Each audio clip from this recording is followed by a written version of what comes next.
ভরা বর্ষায় পাতে ইলিশ মাছ না থাকলে চলে বলুন তো? তাই তো খাদ্য রসিকদের মনের কথা জেনে আপনাদের কাছে নিয়ে চলে এলাম একটি নতুন ভিডিও। বাঙালি ও ইলিশ মাছ এ যেন এক রূপকথা। সর্ষে বাটা, ভাপা, পাতলা ঝোল, ভাজা কিংবা পাতুরি, প্রতিটি পদই যেন অমৃত। আজ আপনাদের সাথে শেয়ার করব ইলিশের চমৎকার একটি রেসিপি, ইলিশ পোলাও। ইলিশ পোলাও শুধু খাওয়ার নয়, এটি বাঙালির একটি বিশেষ ঐতিহ্য ও জীবনযাত্রার অংশ। দুই বাংলাতেই ইলিশ মাছ নিয়ে মানুষের মধ্যে এক ধরনের আবেগ ও পাগলামি দেখা যায়, যা ইলিশ পোলাও তৈরি রেসিপিতে প্রতিফলিত হয়। বাঙালিরা যেভাবে ইলিশের স্বাদ ও সুবাস অনুভব করে তা অন্য কোথাও পাওয়া যায় না। নমস্কার বন্ধুরা, সকলকে স্বাগত আমার চ্যানেলে। আজ আমি আপনাদের সাথে শেয়ার করব ইলিশ পোলাওয়ের রেসিপি। তাই ভিডিওটি স্কিপ না করে পুরো দেখুন এবং ভালো লাগলে লাইক, শেয়ার, কমেন্ট করে পাশে থাকবেন। সবার প্রথমে আমি এখানে ইলিশ মাছগুলোকে ধুয়ে পরিষ্কার করে নেব। এবার ম্যারিনেশনের জন্য একটি পেস্ট বানিয়ে নেব। তার জন্য মিক্সার গ্রাইন্ডারে 6 থেকে 8 কোয়া রসুন, 3 থেকে 4 ইঞ্চি আদা, 2টি কাঁচা লঙ্কা ও পুদিনা পাতা দিয়ে একটি পেস্ট বানিয়ে নেব। এই পেস্ট বানানোর সময় বেশি জল ব্যবহার করবেন না। এবার গরম তেলে পেঁয়াজ বেরেস্তা বানিয়ে নেব। তার জন্য গরম তেলে কুচনো পেঁয়াজ আমি দিয়ে দেব এবং এটিকে ধীর আঁচে আমি ভাজবো। যেহেতু আমি এখানে পোলাওটি গোবিন্দভোগ চালের বানাচ্ছি, তাই চালটিকে আগেভাগে ভিজিয়ে রেখে দেবো। বেরেস্তাগুলি গোল্ডেন ব্রাউন হয়ে গেলে তুলে নেব। বেশি ভাজতে যাবেন না, তাহলে তেতোভাব চলে আসবে।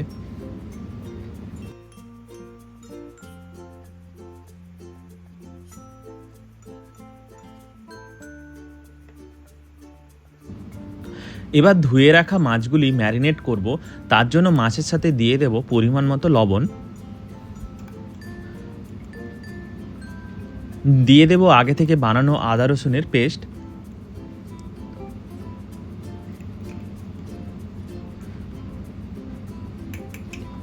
এবার আমি দিয়ে দেব এর মধ্যে 1 চামচ পরিমাণ হলুদ গুঁড়ো এবং দিয়ে দেব 1 চামচ পরিমাণ জিরে গুঁড়ো ও 1 চামচ পরিমাণ ধনে গুঁড়ো এবং এখানে আমি 1 চামচ পরিমাণ গরম মশলাও অ্যাড করব। আমি এখানে সানরাইজের গরম মশলা ইউজ করছি, চাইলে আপনারা নিজের হাতে বানানো গরম মশলা ব্যবহার করতে পারেন। এবার এর সাথে আমি দিয়ে দেবো 50 গ্রাম পরিমাণ টক দই ও পেঁয়াজ বেরেস্তা। পেঁয়াজ বেরেস্তাগুলি হাতের সাহায্যে একটু ক্রাশ করে দেব এবং সব কিছু ভালোভাবে এটিকে মিশিয়ে নেব। খুব ভালোভাবে মশলাগুলি মাছের সাথে মেশানো হয়ে গেলে এটিকে আমি ফ্রিজের মধ্যে কিছুক্ষণ রেখে দেব, তাতে মাছের সাথে মশলাগুলি খুব ভালোভাবে মিশে যাবে।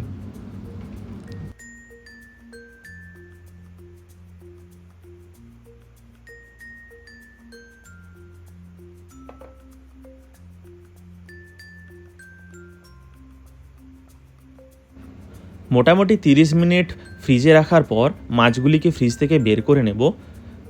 যেহেতু ইলিশ মাছ খুব জলদি রান্না হয়ে যায়, তাই ইলিশ মাছগুলিকে মশলা থেকে আলাদা করে রেখে দিতে হবে। এবার গরম তেলের মধ্যে আমি দিয়ে দিব কিছু গোটা গরম মশলা, তেজপাতা, শুকনো লঙ্কা ও গোলমরিচ। গরম মশলা ও তেজপাতা ভাজা হয়ে গেলে আমি এর মধ্যে অ্যাড করে রেখে দেব আলাদা করে রাখা সেই ম্যারিনেটেড পেস্টটি। তেলের সাথে এটিকে ভালো করে কষাতে হবে। বেশ কিছুক্ষণ কষানোর পর এইরকম মশলা থেকে তেল আলাদা হয়ে আসবে। আমি তখন এটির মধ্যে দিয়ে দেব তুলে রাখা সেই ইলিশ মাছগুলি।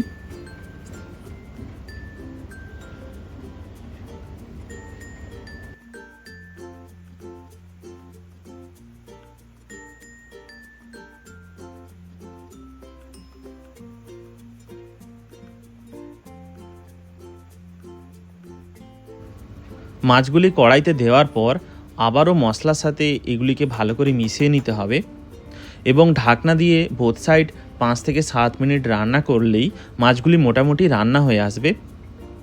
এগুলিকে ছোট্ট একটি কাঁটা চামচ কিংবা ছোট্ট কোনো হাতার সাহায্যে ভালো করে একবার চেক করে নেব এবং খুব ধীর সাবধানে এগুলি রান্না হয়ে গেলে এগুলিকে তুলে রেখে দিতে হবে।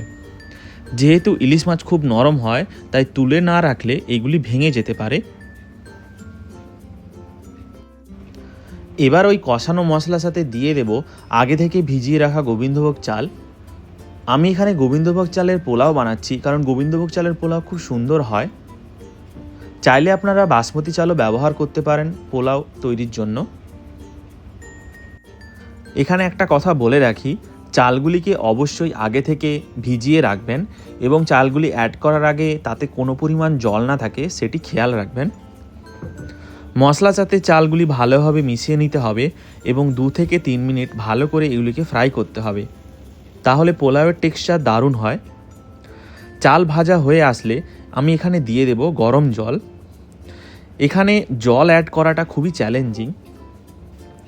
সবসময় মাথায় রাখবেন চাল যে পরিমাণ নিচ্ছেন তার 1.5 গুণ পরিমাণ জল ব্যবহার করার।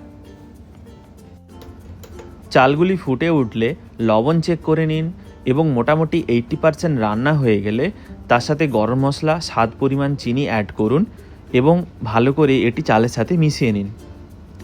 এরপর বেশি চালগুলি নাড়াবেন না, তাহলে চালগুলি ভেঙে যেতে পারে। এবার আমি ওপর থেকে দিয়ে দেব কুচি করে কাটা ধনেপাতা, কাঁচা লঙ্কা কুচি এবং ভেজে রাখা পেঁয়াজ বেরেস্তা। সবার শেষে রান্না করে রাখা ইলিশ মাছগুলি চালের ওপর দিয়ে দেব। এইগুলিকে চালের মধ্যে একটু গর্ত করে ভেতরে ঢুকিয়ে দেব, তাহলে ইলিশ মাছের ফ্লেভারগুলি পোলাওয়ের সাথে খুব ভালোভাবে মিশে যাবে। এবং ওপর থেকে ঘি ছড়িয়ে দিন এবং এটিকে ঢাকনা দিয়ে একদম স্লো আঁচে রান্না করুন।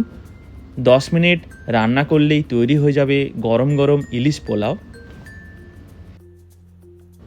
আমাকে অনেকেই জিজ্ঞাসা করে ঝরঝরে পোলাও কিভাবে বানানো যায়। তাদের জন্য এই টিপস: পোলাওয়ে জলের পরিমাণ ঠিকঠাক মতো রাখুন এবং পোলাও রান্না হয়ে গেলে সঙ্গে সঙ্গে সেটিকে সার্ভ করতে যাবেন না, তাহলে সেটি খিচুড়ি হয়ে যাবে।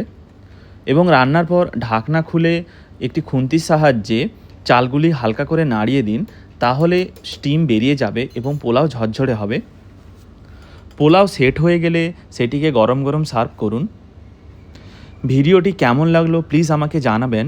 আমার এই রকম ভিডিও পেতে চ্যানেলটি সাবস্ক্রাইব করে পাশে থাকুন। দেখা হচ্ছে নেক্সট ভিডিওতে। ধন্যবাদ সবাইকে।